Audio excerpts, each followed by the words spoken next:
මාරයා සම්බන්ධව අනිත් සාධකයේදී දැන් ඔය අංගුත්තර නිකායේ දේවදූත වර්ගයේ තියෙනවා. දැන් අර සුකුමාලෝ අහම්බික්කවේ පරසුකුමාලෝ කියලා. ඒ කියන්නේ මේකෙන් මේ කියන්නේ බුදුහාමුදුරුවෝ සිද්ධාර්ථ කුමාරවදීදී තමන් ගත කරපු සුකුමාර ජීවිතය. එතකොට අර පදාර සූත්‍රයේදී ඒ ජීවිතය අහිමි වීම සම්බන්ධව සන්තාපේන තමන්ගේ මනසේ ඇති වෙන්නේ. එතකොට ඒ කාරණා තියෙනවා. ඒ අපි අර මුලින් කිව්වේ අර බුදුරජාණන් වහන්සේගේ රූපකාය සම්බන්ධව කාරණාවේදී එයාගේ සුකුමාල ජීවිතය සම්බන්ධව සඳහන්. එතකොට හරිනේ දැන් ඒ ඔක්කොම අත්හැරලා දාලා බවුන් වඩන්න ගියන් පස්සේ සංന്യാසී ජීවිතයකට ගියන් පස්සේ තමන් පෙරගවපු ජීවිතේ විඳ දේවල් එක්ක අභ්‍යන්තර අරගලයක් සිද්ධාර්ථ කුමාරයාට තියෙනවා තිබිලා තිබ්බයි කියන කාරණාව මේ සූත්‍ර විමර්ශනශීලීව අපිට විමසද්දී අපිට පැහැදිලි වෙනවා. ඒ වගේම තමයි තවත් තැන්වල දැන් මේ මාරයා සම්බන්ධව මාරයෝ පහක් සම්බන්ධව අටුවාවේ සඳහන් වෙනවා. මම ඒකයි කියන්නේ මේ සමහර මාර තජ්ජනී සූත්‍රයේ වගේ සූත්‍රත් මේ මේ කියන්නේ මේ මාර සංකල්පයේ අර්බුදයට යවලා තිනවා. ඒ සම්බන්ධව අපි පොල්වත්තේ බුද්ධදත්ත හාමුදුරුවන්ගේ අදහස් ප්‍රකාශ කරන්න බලාපොරොත්තු වෙනවා. මේ කෘතිය මූලික කරගෙන මේක මේ අටුවා පරීක්ෂණය කියලා අරගෙන කියවන්න පුළුවන්. මේක හැබැයි අන්තර්ජාලයෙන් ඕගොල්ලන්ට ගන්න බෑ. මොකද අන්තර්ජාලය ඊටාම කැත වැඩක් කරලා තියෙනවා. මේක මේ අර ත්‍රිපිටක.lk එකට ඇතුළත් කරද්දී මේකේ මේ අටුවා පරීක්ෂණයේ පරීක්ෂණ කොටස අයින් කරලා අටුවා කතාවස්තු ටික විතරයි ඒකට දාලා තියෙන්නේ. ඒ කතන්දර ටික දාලා තියෙනවා මේ අටුවාව සම්බන්ධව කරපු පරේෂණ කොටස ඒකට දාලා නැහැ. ඉතින් ඒකයි මම කියන්නේ මේ විචාරය කියන එක හමස් පෙට්ටියට දාපු සමාජයක අපි ජීවත් වෙන්නේ. අටුවා පරීක්ෂණයේ පොතේ පරේෂණ කෑල්ල නැහැ. කතාවස්තු ටික නිකන් ඔය අර කෙටි කතා ටිකක් දාලා කතා ටික තියෙනවා. ඒවා කියවලා වැඩක් නැහැ. ආපහු අර ඒ කියන්නේ පුරාණ යුගයට යන්න පුළුවන්. මේකේ පරේෂණ කොටස තමයි ඊටාම වැදගත්. ඒක අවාසනාවකට දාලා නැහැ. ඒක කියවන්න මේ පොතම ඔයගොල්ලන්ට ගන්න සිද්ධ වෙනවා. හොඳයි මේ අටුවාව මාරයාව සංවර්ධනය කරපු ආකාරයන් සම්බන්ධව තමයි අපි මේකෙදි කතා කරන්නේ. ක්ලේශ මාර කියලා මාරයාව මේ අටුවාව වර්ග කරනවා. ඒ තමයි කෙලෙස් 1500ක් තියෙනවානේ. ඒ කෙලෙස් 1500 දාලා තියෙනවා මේ මාරයාට. එතකොට ඔය විභංග ප්‍රකරණයේ කුද්දකවත්තු විභංගයේ තමයි මේක තියෙන්නේ. මේ ඔය ක්ලේශ මාර මේ කියන්නේ කෙලෙස් 1500 සම්බන්ධව සඳහන් කරලා තියෙනවා. ඒ වගේම අபிසංස්කාර මාර කියලා කියන ඒ කියන්නේ කුසල කර්මයන් මාරයත් එක්ක සඳහන් කරලා තියෙනවා. මොකද ඒකේ මේ ඊටාම තර්කානුකූල මේ ගොඩනැගීමක් හදන්න උත්සාහ කරලා තිනවා. ඉපදීමක් නැතොත් මරණයක් නැත. මරණය ඇත්තේ ඉපදීම නිසායි.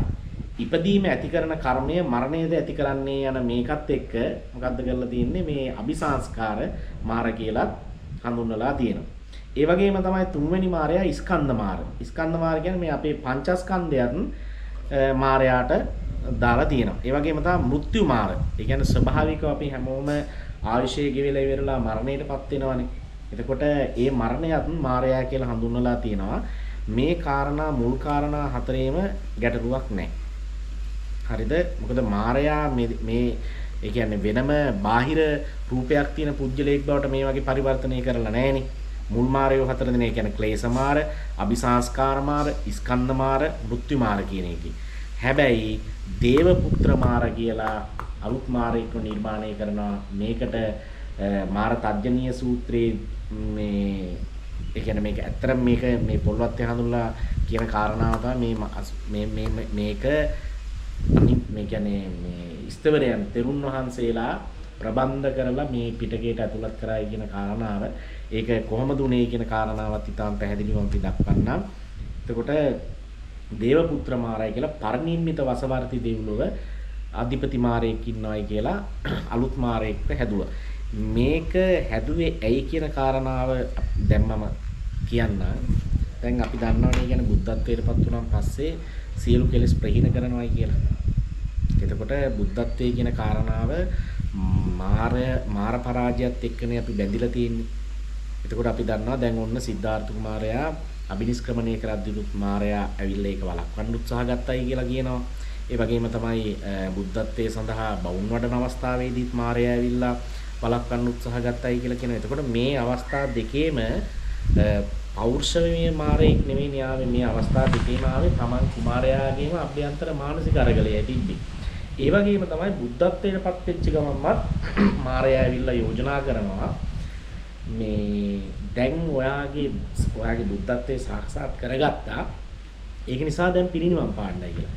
ඒ අවස්ථාවේදී බුදුහාමුදුරුවෝ කියන කාරණාව තමයි මේ භික්ෂු භික්ෂුණී උපාසක උපාසිකා කියන සිව්වණක් පිරිස ධර්මානුධර්ම සුප්‍රතිපන්න වෙනකම් මේ ශාසනය කියන එක ආරම්භ කරන්නේ නැතුව මම පිරිනිවන් පාන්නේ නැහැ කියලා. ඉන් පස්සේ අවුරුදු 80 වයස් වුණාන් පස්සෙත් මාරයා ඇවිල්ලා කියන කාරණාව තමයි එහෙමනම් දැන් හරි කාලේ දැන් මේ භික්ෂු භික්ෂුණී උපාසක උපාසිකා සංඝයාත් ඇති වෙලා ඒගොල්ලෝ ධර්මානුධර්ම සුප්‍රතිපන්නත් වෙලා තිනේ. ඒක නිසා දැන් ප්‍රශ්නයක් නැහැ පිරිනිවන් පාන්නයි කියන. එතකොට මේ කාරණා ටික අරගෙන බලන්න දැන් අර බුද්ධත්වයට කලින් නම් අභ්‍යන්තර අරගලයක් තිබ්බයි කියන එක හරියනේ සාධාරණ. ඒක නිවන් දැකලා නැහෙනේ. එතකොට බුද්ධත්වයටපත් වුණාන් පස්සෙත් මාරයා ඇවිල්ලා බුදුහාමුදුරුවොත් එක්ක සංවාද කරායි කියන කාරණාවේදී මාරයා මානසික අංශයට දැම්මොත් එහෙම ඊට පස්සේ ප්‍රශ්නයක් එනවනේ බුද්ධත්වයටපත් වෙච්ච කෙනෙක්ගේ හිතකට කොහොමද මාරයා එන්නේ කියලා. ඒක නිසා මොකද කරේ ඔය ප්‍රශ්නේ ඇහෙන නිසා අටුවාව කරපු දේ තමයි අටුවාචාරින් වහන්සේලා දේවපුත්‍ර මාර කියලා සංකල්පයක් නිර්මාණය කරලා දේවපුත්‍ර මාරයාට සූත්‍රෙකුත් මේ කියන්නේ සූත්‍රෙකුත් ලිව්වා. එතන මාරතජ්ජනීය සූත්‍රය. දැන් රාජ්‍ය සූත්‍රයේ තියෙනවා. ඒ රාජ්‍ය සූත්‍රයේදී එක තැනක බුදුහාමුදුරුවෝ මේ සමාධිසුවෙන් ඉද්දින් බුදුහාමුදුරුවෝ කල්පනා කරනවා මේ රාජ්‍ය මේ වගේන අපි මේ උදාහරණේ ගොඩාක් තැන්වල දීලා තියෙනවා.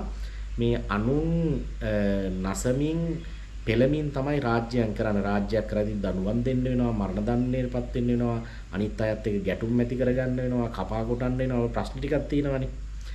ඒවා කරන්නේ නැතුව රාජ්‍යයක් කරන්න බැයිද කියලා. ඒ කියන්නේ දඬුවම මරණය වගේ සාධක නැතුව රාජ්‍යයක් කරන්න බැරිද කියලා. එතකොට ඒ අවස්ථාවේදීත් මාරය ඇවිල්ලා කියනවා හරි ඔයා මේ බුදුහාමුදුරුවෝ දැන් බුද්ධත්වයටපත් වෙලා ඉන්නේ සතර සම්‍යක් ප්‍රදානෙහිම වඩලා තියෙන. ඒක නිසා ඔයාට එහෙම රාජ්‍ය කරන්න පුළුවන්. ඒක නිසා ඔයා මේ රජ වෙන්නයි කියන එකේ යෝජනාවක් මාරයා කියනවා. දැන් මෙතනත් මේ මාරයාව අතර කල්පනාවක් ඇති වුණානේ. දැන් බුදුසිතක් එතකොට මාරයාට කියවන්න පුළුවන් නේ. දැන් මේ දේවපුත්‍ර මාර හැටියට ගත්තොත් එහෙම පෞරුෂයක් කරේට එතකොට එයාට පරිචිත්ත විචාරණ ඥානය තිබ්බ බුදුහාමුදුරුවෝගේ හිතත් කියවන්න. හැබැයි මෙයා අර බුදුහාමුදුරුවන්ගේ අභ්‍යන්තර අරගලයක් හැටියට ගත්තොත් එහෙම අර ප්‍රශ්නේ හම්බෙනවනේ සියලු කෙලෙසුන් නැසලා බුද්ධත්වයටපත් වුණාන් පස්සේ මාරේක ආපහු කොහොමද බුදු හිතට එන්නේ කියලා. ඉතින් මේක සංකීර්ණ කාරණාවක්. ප්‍රශ්න නැගෙන අරුබුද නැගෙන තැනක්. මොකද දේවපුත්‍ර මාරේ කියන සංකල්පය ඇත්තටම ප්‍රායෝගිකව ගන්න බැරි දෙයක්. හැබැයි අටුවාවට සිද්ධ වුණා මේක මාරේක් වෙනමම රූපයක් තියෙන අතපය තියෙන මාරේක්ව නිර්මාණය කරන්න. පංචස්කන්ධයක් තියෙන මාරේක්ව නිර්මාණය කරන්න සිද්ධ වුණා. මොකද්ද?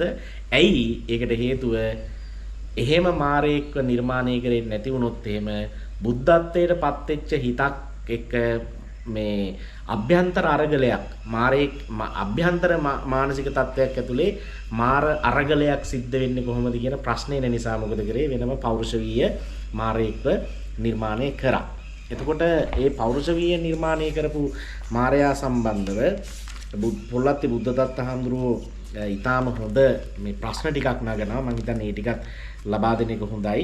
මාරයා දෙවියෙකි නම් මෝඩයෙකි කියලා හාමුදුරුවෝ තරකයක් ගේනවා.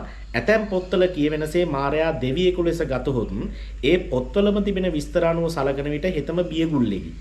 එක් පුජ්‍යලයෙකු හා යුද්ධයට සැරසෙන හෙතම උඩින් යටින් හා දෙපසින් 12 යොදුනක්ද පිටිපසින් සක්වල ගල දක්වාද පැතිර සිටින මහසෙනගක් මැවීය.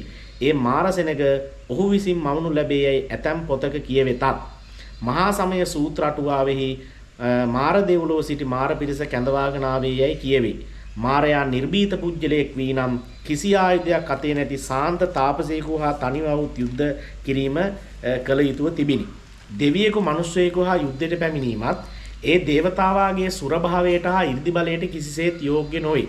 බඹයක් පමණ උස ඇති පුරුෂයෙකු හා යුද්ධයට එන ඔහු යොදුන් 150ක් උස ඇති ඇතකුපට නැගී ඒමත් මහා මෝඩකමකි. අත් දෙකක් ඇති මිනිහෙකු හා යුද්ධ කිරීමට ඇඟ සෑම තැනම අත් ඇතිවනසේ අත් දහසක් මවා ගැනීමත් මහා විකාරයකි. මහා බට සේනාවක් ගෙනා මේ පුජ්‍යලයා ඉදිරිපසින් එන්ට අසමර්ථව පිටිපසින් આવුත් බලවත් වැසි සුළං හා ගල්වැසි ආදී ඇති කළ නමුත් බෝසතුන්ගේ පාරමී බලයෙන් භූමිකම්පාවන විට බිය වී පැනදිව්වේ. දැන් අච්චර මාරසෙන එකක් එක්කත් මේ ඉස්සරහින් නේ පිටිපස්සෙන් තමයි ආවයි කියලා කියන්නේ. කියන්නේ ෆේස් ටු ෆේස් නෙවෙයි ඇවිල්ලා තියෙන්නේ. ඉතින් මේක මේ පොල්ලත්තේ හාමුදුරුවෝ ප්‍රශ්න නගනවා. ඊළඟට තවත් එකක් තමයි තවත් මෝඩකම් කියලා ඒ යටතේ හාමුදුරුවෝ දක්වනවා. මාර්යාගේ මෝඩකම් ප්‍රකට වෙන තවත් කරුණු පොත්වල විද්‍යාමාන වෙති. අබිනිෂ්ක්‍රමණය කළ තැන් පටන් බුදු වී සත්සතිය ගත කරන තුරු අවුරුදු 7ක් මුළුල්ලේ මාර්යා බුදුන් ලුහු බැන්දේ යයිද සත්වෙනි සතියේදී එතුමන් කම්පා නොකළ හැකි බව නිශ්චය වශයෙන් දැනගෙන ශෝක ප්‍රකාශක ගාථා කීපයක්ද කියා ඒ ලුහු බැඳීම හැරදැම්මේ යයිද පොත්වල කියවේ. මේ තේරවාද මූලාශ්‍රවල තියෙනේවැ. එසේ උත්සාහය හැරදමා ශෝකාතුරව බිම ඉරියඳමින් සිටින විට ඔහුගේ දූන් තිදෙනා වූ يعني යාගේ දුවල තුන් දෙනා තණ්හා රති රාගා කියන පියාගේ අභිමතාර්ථයේ සිද්ධ කිරීමට උත්සාහ කළ එහෙත් ඒ නොහැකි වූ විට හිතම දූලාටද නිඳා කරමින් තෙපි මහනෙල් දඬු වලින් පර්වතයකට පහර දෙන්නහුය. නියපොතු වලින් පර්වතයක් හාරන්නට උත්සාහ කරන්නාහුය.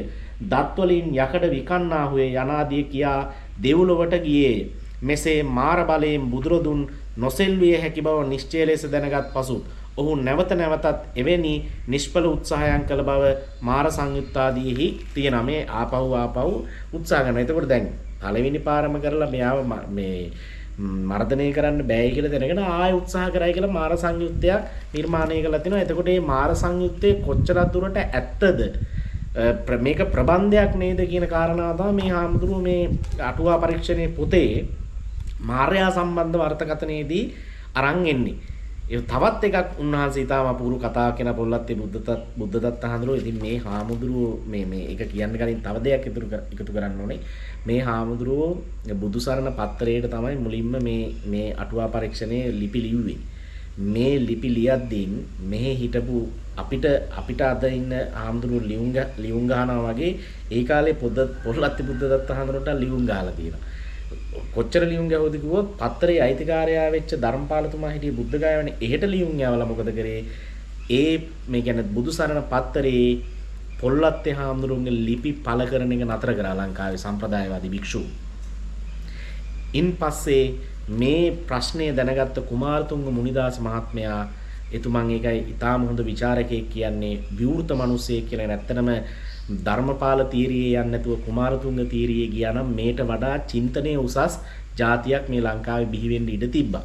කුමාරතුංග මුනිදාස මහත්මයා පොල්වත්තේ හාමුදුරුවන්ගේ පන්සලටම ගිහිල්ලා මේ ආරාධනා කරා ඔබ වහන්සේගේ මේ අටුවා පරීක්ෂණය ආදී මේ බුද්ධ ධර්මයේ සම්බන්ධව විශ්ලේෂණාත්මක පරේෂණාත්මක ලිපි කුමාරතුංග මුනිදාස මහත්තයාගේ පත්තරේ පළ කරන්නයි කියලා පොල්වත්තේ හාමුදුරුවන්ට අවස්ථාව හදලා දුන්නේ. ඉතින් ඒක නිසා ඒ කාලේ ඉඳලම මේ ත්‍රිපිටකය මේ ධර්මය හමස් පෙට්ටියේ දාලා වහන්න උවමනා කරපු තේරවාදී භික්ෂුන් වහන්සේලා හිටියා. හැබැයි මම හැම වෙලාවෙම කියන කාරණාව තමයි ස්වාමීන් වහන්සේලාට මේ මෙතෙන්ට වැටෙන්න එපා. මේක මේ ਵਿਚාරශීලීව ඇයි අපි මේ මිනිස්සුන්ට හිතන්න පුළුවන් වෙන විදිහට ඇයි මේ ධර්මය අපි සම්ප්‍රේෂණය කරන්නේ නැති? මේක නේද අපේ වගකීම. මේක කිරීම ඇතුලේ නේද ඒ කියන්නේ වඩා දියුණු විදිහට මේ බුද්ධ ධර්මයේ වඩා සාධනීය කාරණා මේ සාහිත්‍ය කොටස් අයින් කරලා මේ බුද්ධ ධර්මයේ තියෙන ප්‍රායෝගික භාවය මේ මිනිසුන්ට පැහැදිලි කරලා දෙන්න නම් මේ සම්බන්ධව ਵਿਚාරශීලී වෙන්න එපේ අපි. මම කියන්නේ එහෙම ਵਿਚාරශීලී වෙන්නේ නැතුව ඇයි මගේ ප්‍රශ්නේ තමයි තවත් මේ මිනිසුන්ව අන්ධ භක්තියට යවන්න ඇයි උත්සාහ ගන්නේ කියන කාරණාව. හොඳයි අර අපි ආම්දුරුවන්ගේ ඉදිරි කැලලට එමු. බුදුරදුන් රජගහනුවර වේළුවනේ වැඩ සිටියේදී එක් රැයක මාරයා භයානක නාග වේශයක් මවාගෙන එතුමන් ඉදිරියට ආවේය. වරක් එහිදීම උන්වහන්සේගේ සැතපීම ගැන චෝදනාවක් කළේය. ගිජුකුළු පව්වේ අඳුරේ වැඩ සිටින විට විශාල ගල් පෙරළමින් උන්වහන්සේ බය ගන්නවන්නට උත්සාහ කළේය. සවැත් නුවරදී ධර්ම දේශනා කරන විට කවුත් ඔබ සිංහනාද කරන නමුත් ඔබගේ තවත් සතුරෙක් සිටියයි කීය. මගධ රට පංචශාලා නම් වමුණු ගමේදී බුදුරදුන්ට පිණ්ඩපාතයෙන් නොලැබෙනසේ ගමේ මිනිසුන්ට ආවේශ වේ. ඔය වගේ කියන්නේ මේ එක එක කචල් දාපුවාම මාරයා සඳහන් වෙනවා මේ බෞද්ධ තේරවාද මූලාශ්‍රවල. මේකේ ඊටාම තවත් වැදගත් ප්‍රශ්නයක් හාමුදුරුවෝ අහන ඇත්ත කියන්නේ පෙළද අටුවාවද? පෙළ කියන්නේ මේ සූත්‍රයන්ද ඇත්ත කියන්නේ නැත්නම් අටුවාවද කියලා හාමුදුරුවෝ ඊටාම වැදගත් ප්‍රශ්නයක් අහනවා. බුදුරදුන් වේරංජනාවේ වස්විසු අවස්ථාවේ ඒ පෙදෙස් වැසියන්ට මාරාවේශයක් ඇතිවීම නිසා බුදුපාමොක් සංගනට ආහාර නොලබුණියයි විනය අටුවාව කියයි. මේ විනය අටුවාව ගැන සමන්ත පාසාදිකාව. ඒකට පරාජිකා පාළියේ වේරංජනා කාණ්ඩයේ තියෙනවා. ඒකෙදි සිව්පසෙන් අපපස්ථාන කිරීමේ අරුබුදු ටිකක් බමුණට ඇති වෙලා තියෙනවා. ඒක ගැන තමයි මේ අහන්නේ. එහෙම උනේ ඇයි කියන එකට අටුවාවෙන් දුන්න උත්තරේ. අටුවාව කියන කාරණාව තමයි මේ ඒ කියන්නේ වේරංජනාය වැසියන්ට කන්ද මාර්යා ආවේශ වෙලා හිටපු ඉඳ තා උපස්ථාන කරන්න බැරුණේ. ඇත්තටම මොකක් හරි එක්ක දුර්භික්ෂයක් කර මොනවා හරි ප්‍රශ්නයක් එන්නේ. ඉතින් ඒ කාරණාව ඇත්ත කියන්නේ නැතුව මාර්යෙක් ආවේශ වෙච්ච කතාවක් අටුවාවේ කියනවා. නමුත් විනය පෙළේ කියන්නේ මේ පරාජිකා පාළේ මම අර කිව්වේ ඒ රටේ පැවති මහත් දුර්භික්ෂය නිසා ගම්වැසියන්ගෙන් ආහාර නොලැබුණු බවත් පිට රටකින් ආ වෙළඳුන්ගෙන් ලැබුණු බවත් පැහැදිලි ලෙසම දක්වා තිබේ. අන්න දැන් මේ මූලාශ්‍රයේ ඊටාම පැහැදිලිව මූලාශ්‍රය කියන කාරණාව තමයි දුර්භික්ෂයක් ආවයි කියන්නේ. මම කියන්නේ එහෙමනේ හිතන්න පහසු කාරණාවක් තියෙන්නේ. හැබැයි අටුවාවෙන් කියනවා මූලාශ්‍රයේ දුර්භික්ෂයක් ආවයි කියන එක කියන්නේ නැතුව මේ අටුවාවෙන් කියන කාරණාව තමයි මේ මොකද්ද මාරාවේශ වෙලා තමයි මේ ඒ කියන්නේ ආහාර නොලබුණේ කියලා. පෙළපොතේ වේරංජනාව සම්බන්ධයෙන් කියවන කොටසේ කිසි තැනක මාරයාගේ නම සඳහන් වී නැත. ඒ කියන්නේ පරාජිකා පාළියේ මාරයෙක් ගැන කියන්නේ නැහැ. දුර්භික්ෂයේ විස්තරය හොඳින් මෙහි දක්වා තිබේ. නමුත් අටුවාවේ සිහි නැති කර දමා මාර කතාවක් ගැන හැර දක්වයි. ඒ මෙසේය. වේරංජ බමුණා බුදුරදුන් වස් රැස වූ නමුත් උන්වහන්සේ ගැන නොසැලකුවේ කුමක් හේින්ද? මාරා වර්තනයේ නිසයි. මාරයා ඒ මුළු නුවරත් අවට යොදුනත් පමණ තැනත් වසන මිනිසුන්ට ආවේශ විය. බුදුරදේ නොදැනෙහි වස එළඹියේ. ඒ කියන්නේ දැන් මාරයා මිනිසුන්ට ආවේශ වෙලා කියලා බුදුහාමුදුරුවෝ දන්නේ නැතුව තමයි වස් වැසුවේ කියලා. මේ පට්ටපල් බොරු කතානේ දැන් මහා කරුණාවෙන් අනිත් මිනිස්සුන්ගේ දුකක් දැනගන්න පුළුවන් බුදුහාමුදුරුවෝ මෙහෙම මේ වේරංජනාවේ මිනිස්සුන්ට මාරයා ආවේශ වෙලායි කියලා එතකොට බුදුහාමුදුරුවෝ දැනගන්නේ නැහැ. ඉතින් මේ අටුවාවේ ගොන් කතා හින්දා අර ශ්‍රේෂ්ඨ බුදුහාමුදුරුවන්ගේ ශ්‍රේෂ්ඨත්වයක් 2.50ට දාලා තිනා මේ මෝඩ කතා කියන්න ගිහිල්ලා. ඒ අවුරුද්දේ කොතැනක වස් එළඹියේ මාරයා මේ මාරාවතරණය කරන්නේ මේ. දැන් ඊළඟට ආයෙත් ලස්සන කතාවක් ගේනවා. දැන් මේ ආය එහෙම අටුවාව ආපහු ගේනවා. නෑ බුදුහාමුදුරුවෝ එහෙම දැනගෙන නොදැන නෙවෙයි දැනගත්තා. දැනගෙන හිතුවලු මේ දැනගෙන තේරුම් ගත්තලු මේ වර්ෂයේ කොහේ වස් වැසුවත් මාරයාගෙන් අනිවාර්යයෙන්ම මේ කෑම මේ කියන්නේ පිණ්ඩපාතේ නොලැබී යන විදිහට වැඩේ මාරයා කරනවායි කියලා පස්සේ ආයෙ තේරුම් ගත්තා. ඒක නිසා කමන්නේ දැන් මේකට මූණ දෙන්න වෙනවයි කියලා වේරංජනාවෙම වස් වැසුවයි කියලා කියනවා. මේ තවත් ඊටම සාහිත්‍ය කතාවක්. ඉතින් මේ මෝඩ සාහිත්‍ය කතා ඇතුලේ සිද්ධ වෙන කාරණාව තමයි ඊටම ඉතින් මේ අර බුදුහාමුදුරුවන්ගේ බුද්ධ චරිතය සම්බන්ධවත් අරුබුදු තත්වයන් හටගන්න එක. ඊළඟට එතන ඊටම අපි හොඳම තර්කයක් හාමුදුරුවෝ මේ නගනවා අස්වැළඳුන් 500 දෙනාට මාරාවතරණේ නොවේ කුමක් හේින්ද කියලා. ඒකට බුදුහාමුදුරුවන්ට ඒ 3 මාසය ඇතුලේ අස්වැළඳු ටික තමයි අත්‍තරම මේ බුදුහාමුදුරුවන්ට සිව්පසෙන් අපෝපස්ථාන විශේෂම ආහාර ලබා දුන්නේ. එතකොට අර මුළු වේරංජනාවටම මාරාවේශ කරපු මාරයා අර 500ක් අස්වැළඳු අත්තරලා දැම්මේ මොකක් හින්දාද දන්නේ නැහැ නේද? එතකොට මේවා එකයි මේ ඉතින් මේවා ඊටාම මෝඩ සුරංගනා කතා කියන කාරණාව ඊටාම පැහැදිලි. මේ ඉතින් මේවා ඇත්තටම ඊටාම මේ බුද්ධ චරිතයේ ගොඩනැංවීමලා පස්සේ මේ මාර සංකල්පය අර කෙලෙස් ශරීරය කියන බුදුහාමුදුරන්ගේ අභ්‍යන්තර මානසික අරගලයක් හැටියට දක්වපු ඒ කාරණා ටික. ඒ කියන්නේ බුද්ධත්වයේ ප්‍රතිවිරුද්ධ තැනනේ මායя කියලා කියන්නේ.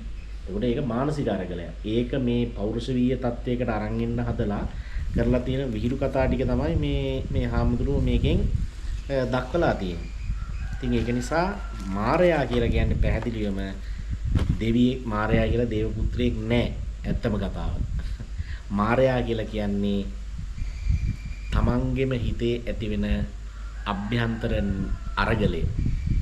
නෙගටිව් මානසිකත්වයක තමයි කියන්නේ මාරයා කියන්නේ. පැහැදිලිවම කිව්වොත්. සියලු දෙනාටම තෙරුවන් සරණයි.